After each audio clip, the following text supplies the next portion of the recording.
Hello for the 17th Sunday in Ordinary Time, using the first reading from the book of Genesis 18:20-32, and especially the Gospel, Luke 11:1-13. And it deals with the Lord's Prayer and persistence in prayer. So only those two ideas mainly. The Lord's Prayer, persistence in prayer. Well, we've just read in the Gospel Luke's rendition of three verses or so of the Lord's Prayer.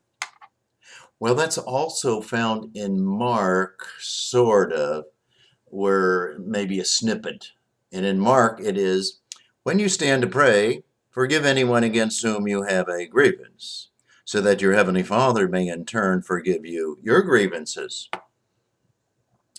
But then pretty much the basis of the Lord's Prayer that we say at church, at Mass, or the Rosary, is in Matthew's Gospel, chapter 6, 9-15. And you can read that pretty much, or you know that by heart. And in that prayer, the first three approaches God, and the next four, the idea is our grievance, our interests, and our concerns, and give us this. Well, I find that very interesting. And then, as far as in Mark, there's sort of an absence; it's not there. And then in John, the Lord's Prayer is really the night before he died in the garden and with his disciples, and he prays for them. It's not this Matthew that, or what we find here in Luke today. So the Lord's Prayer is probably the most famous prayer in the world, at least in Christendom. Then he goes in, right after that, in Luke, he goes into that as far as the persistence in prayer. Keep on praying over and over again. Like in the book of Genesis with Abraham saving the people. And then as far as in the gospel, the friend going and asking over and over again and pushing for the food.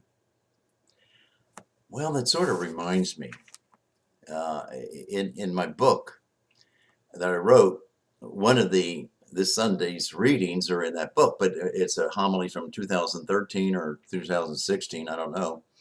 And it dealt with persistence in prayer. And the one thing, the one example I used was my best friend in grade school, next door neighbor, Oscar Rummel III. And Oscar went to his father, third grade, I don't know, but it's very early. And he said, Dad, there's one thing I really want. Would you give me for my birthday? He said, what's that, Oscar? He said, I would like a pony to have here in the backyard. So we live in the city, and a pony, and there are no ponies in backyards in this area, but I want a pony. And he kept that up for months and months and months, and his dad said, well, I'll talk to your mother about it.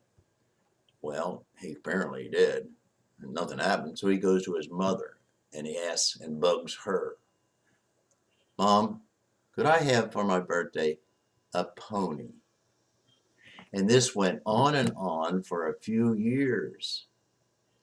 That little Oscar Rummel II was so persistent in asking his dad for a pony for his birthday. And Jesus says, be persistent. Sort of interesting with the book. I asked about 90 people to give me $100 to write this book. And they did. And one of them was a man from the Y who's not even Catholic. He's an Episcopalian. And the thing was, if you gave me $100, you get a free book. And you get invited to the cocktail party to receive your free book. And so he did. He had his book. He read his book. I'm in the shower room taking a shower, and he says, Larry, tell me. I said, what? He says, did Oscar ever get the pony? I looked at him and I said, no. Persistence in prayer. Put that in your pipe and smoke it a while relative to your request in your prayer life. All the things that you ask for, what you receive, and what you don't. The Heavenly Father will never give us something not good for us, or if we ask impossible situations or requests. But at any rate, I just thought that was a great idea or a example of persistence in prayer. Finally, the Lord's Prayer. The Lord's Prayer, have you heard recently, the Pope says we're going to make a change, possible change, in the Lord's Prayer and the traditional Our Father. But toward the end, it says, and lead us not into temptation. The Pope says that's a bad translation. God doesn't lead anybody into temptation. The devil might. Other people might. Creation might. But God doesn't lead anybody into temptation. Maybe we should change that. And so whether it's in Italian or English or Latin or whatever, change that. And the change is this, that lead us not into temptation. It changes, do not let us enter into temptation. So we go into the temptation. God doesn't lead us into the temptation. Well, when's this going to happen? Well, I'll tell you when it possibly can happen. This coming Advent, this coming December 2019. But what I hear is you don't have to change it if you don't want. It's only a translation, and it's been translated many different ways anyway. So it's up to the bishops of the country, their council, to change it or not. I heard that the Germans have already decided to change or not to change. That is the question. Guess what they decided? They decided not to change it. Well, what about the American bishops? What have they just decided?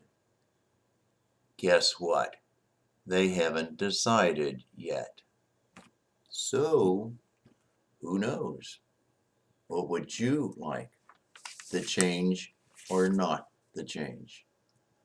But Jesus prayed often to his Heavenly Father. Jesus lived a life of prayer.